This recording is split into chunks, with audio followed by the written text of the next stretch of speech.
Ladies and gentlemen, boys and girls, welcome back to the channel.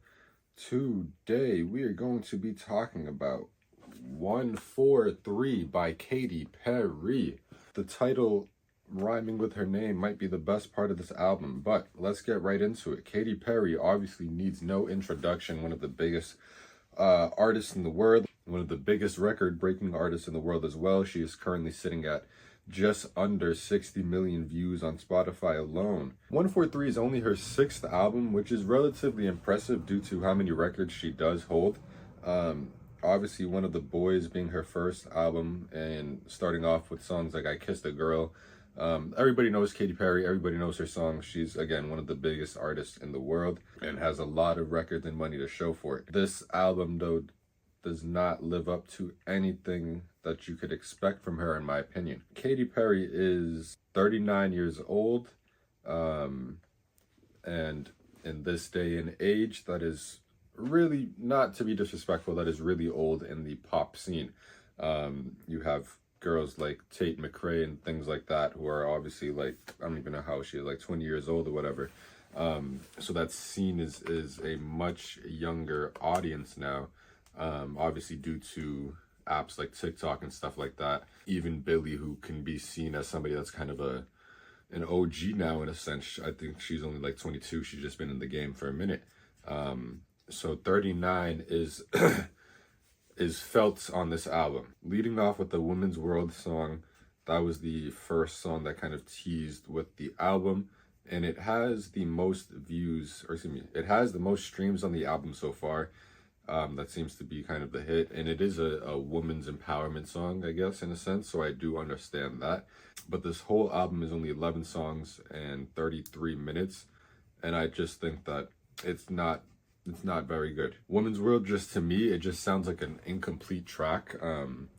When she's not singing with the pace and she's not holding any notes or anything like that, she's been trying to hold this really just, her voice just gets mad deep for some reason. And it just feels like she's struggling to hold this slower pace, and it doesn't sound good to me at all. Then you get into 21 Savage's song, Gimme Gimme, which is obviously just an attempt at that formula of a classic pop chorus and a popular rapper, but 21 isn't really that popular right now, to be honest.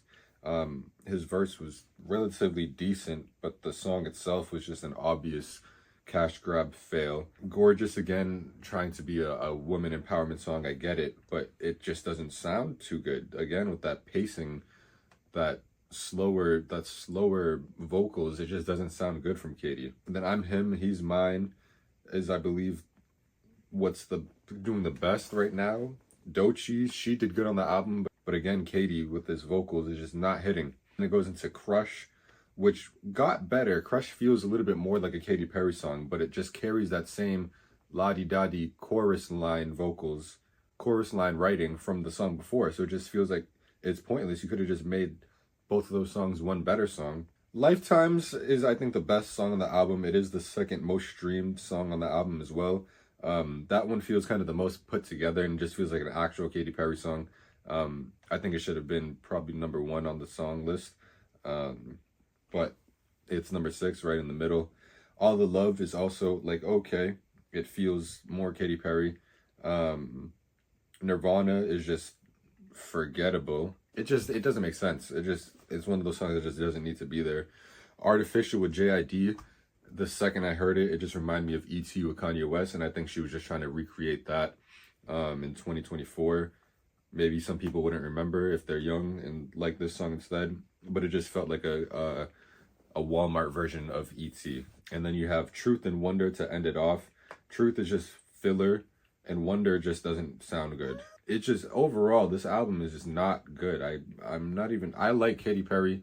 I love watching American Idol, so I have no hatred towards Katy. She obviously has a lot of bangers. I'd rather go to a Katy Perry concert than a Taylor Swift concert, but it's not good. This is just, it feels like a washed attempt at a TikTok album to have one song blow up and be on a bunch of TikToks for 2 months to try to get paid from it. All right, but to get into the grades, obviously she didn't score too hot. Production, I gave it a 6. There's not one moment on this album, aside from maybe lifetimes where I thought there were good decisions made. Even just, again, her vocal presence on the album is considered production at the end of the day.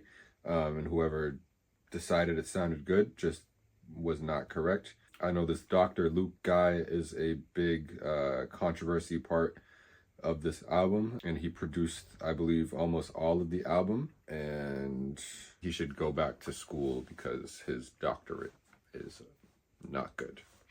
Vocals and lyrics, again, not good. 2 and 2. I'm just gonna keep it short and simple. There's nothing on this album that's worth listening to again. A 2 and a 2. Cohesion, 6.5. Katy Perry. Originality, 8.5. Nothing really stood out that I felt was too reused, but just nothing really original either. Like nothing new, nothing groundbreaking.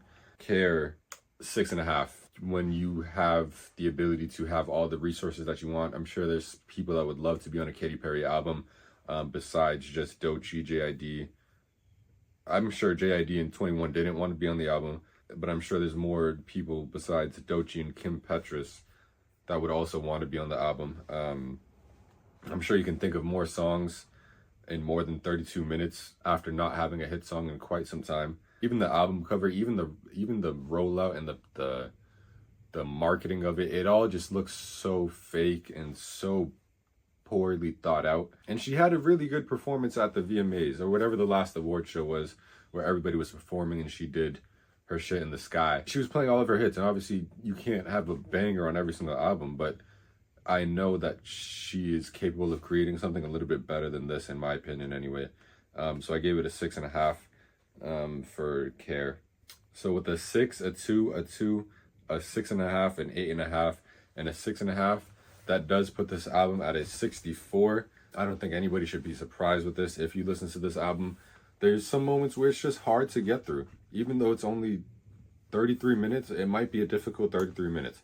A bad episode of a TV show.